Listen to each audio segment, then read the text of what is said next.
How harsh does it feel to lose after you restricted them to so few chances in that second half, and then to lose to someone who might have been sent off? Can you ask me another question? That's tough. Oof, that's tough. I feel actually even more for the players.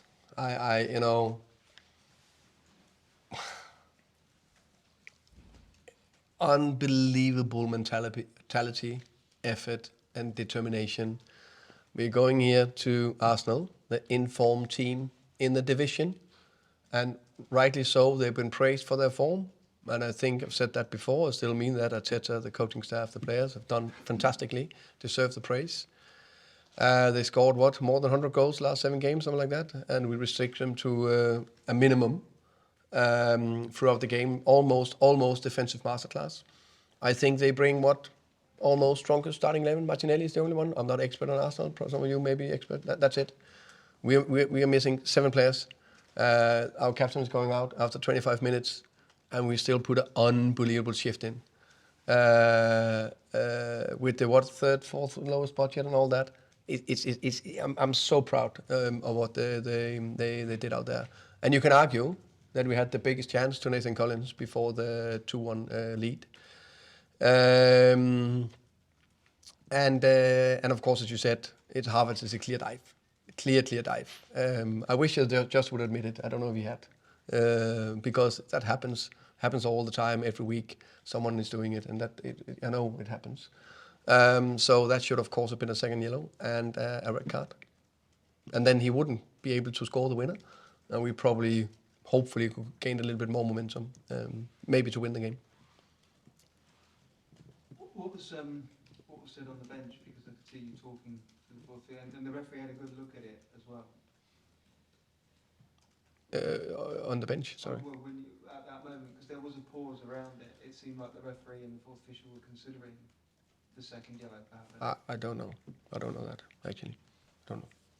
Just on the sort of broad scale, I think you said last week after the Chelsea game, we've got the best high pressing team in the league, and that's where your goal came from. Did you? Am I assuming it was planned, or you'd spotted something there that you could get into Ramsdale? I think I'm actually said that Ramsdale. I don't think he deserves that. He now would be criticised to make a mistake. I think it's more unbelievable pressure from Wissa. If you see the way he accelerate, so that could have happened to David. I know David very well. I love David, but it could have happened to him as well. So I think it was a fantastic pressure from Wissa. And if you saw how many times they went long, Arsenal, every single time, free kick, everything want to play, boom, we went up. And we're very brave going man-man. You looked very animated on the touchline, speaking to the fourth official and also trying to talk to the referee.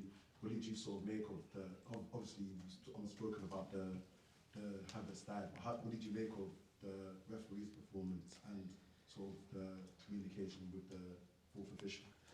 Actually, the crazy thing, and that was good probably, I didn't know during the game there was a dive from Havertz.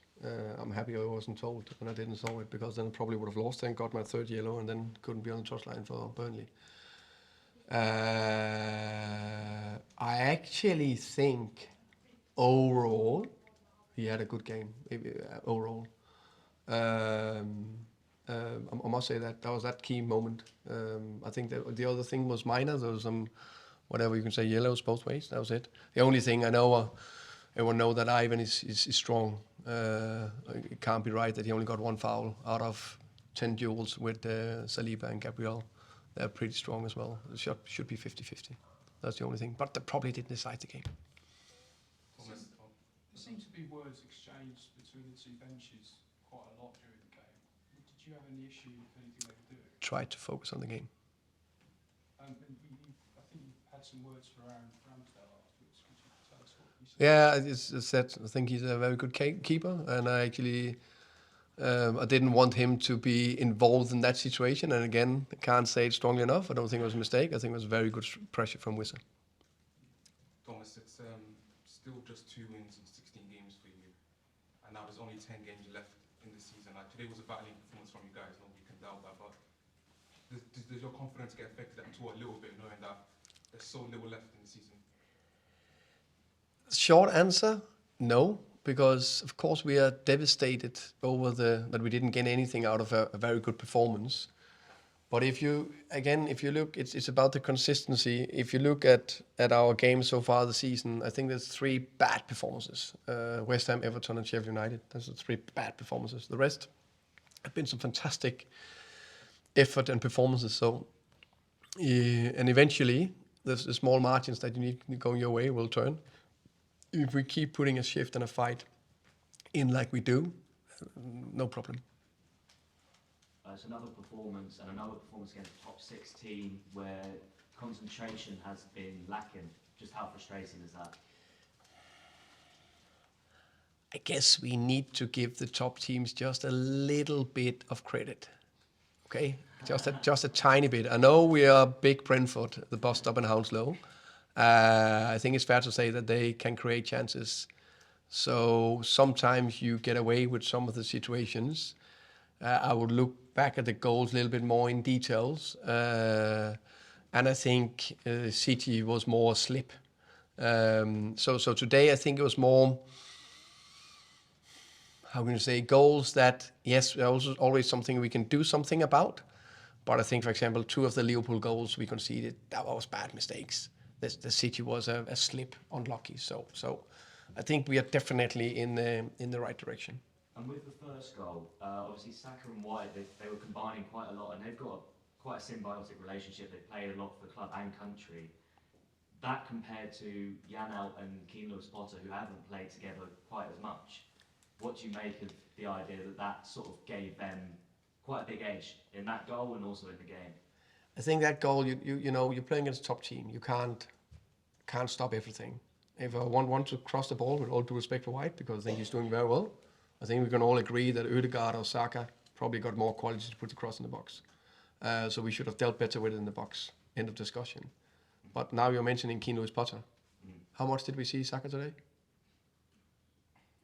I think he's fantastic, by the way.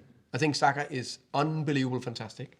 And I think he will do a deadly front 3 in the Euros this summer. But we're closing him down today very efficiently, which is big praise to the players and especially Keenlewis Potter. And someone who defended very admirably and has actually, come in for quite a bit of heat recently is Nathan Collins. I just wondered, what did you make of his performance? Because I thought it was exceptional. Again, thank you for that question. He was very, very good. And I agree, he was been in a situation where until he got injured in November, an international break, I think he was really progressing well. Then he got the injury, he had to come back and struggling a little bit to find that top form again. I think we saw some of it today. And I understand why he was so frustrated after the game, because he was there in the situation. So you don't see a player that animated unless there's something about it. I think that's very important. Yeah, perfect. Thank you very much.